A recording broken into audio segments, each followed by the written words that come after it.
আজ সকালে রাস্তার ধারে চিৎকার চেঁচামেচি শুনে ঘুম ভাঙলো, আর বাইরে এসে দেখি এরকম পরিস্থিতি। বুঝতে পারিনি প্রথমে কি হয়েছে, তারপর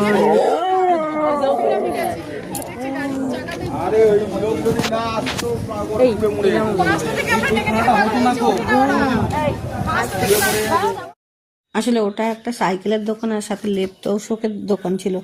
আর ওই এক দাদা গেছিল সকালবেলা তার গাড়ির চাকায় হাওয়া দিতে, অনেক ভোরবেলা বেরাবে বলে, আর সের জন্য তাকে ডাকতে গিয়ে দেখছে এরকম অবস্থা, আর উনি ডেকে তুলতে তুলতে এরকম অবস্থা হয়ে গেছে, মানে বেড়ে গেছে।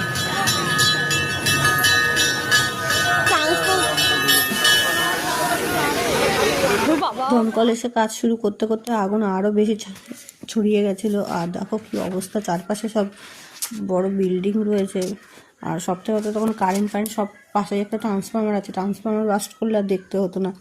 যাই হোক, দমকলের তৎপরতায় খুব কম সময়ের মধ্যেই সেই আগুনটাকে টানা সম্ভব হয়েছে, কিন্তু ঘর বাড়ির অবস্থা সত্যি খুব খারাপ হয়ে দেখো ফেটে চৌচির হয়ে গেছে। দমকল এসে সব নেভালেও কিন্তু গরিবের সংসার ততক্ষণে ছাড়খাড় হয়ে গেছে। আর সবথেকে বড় বিপদ কেটে গেছে যে পাশাপাশি বাড়িগুলোর কোনো ক্ষয়ক্ষতি হয়নি।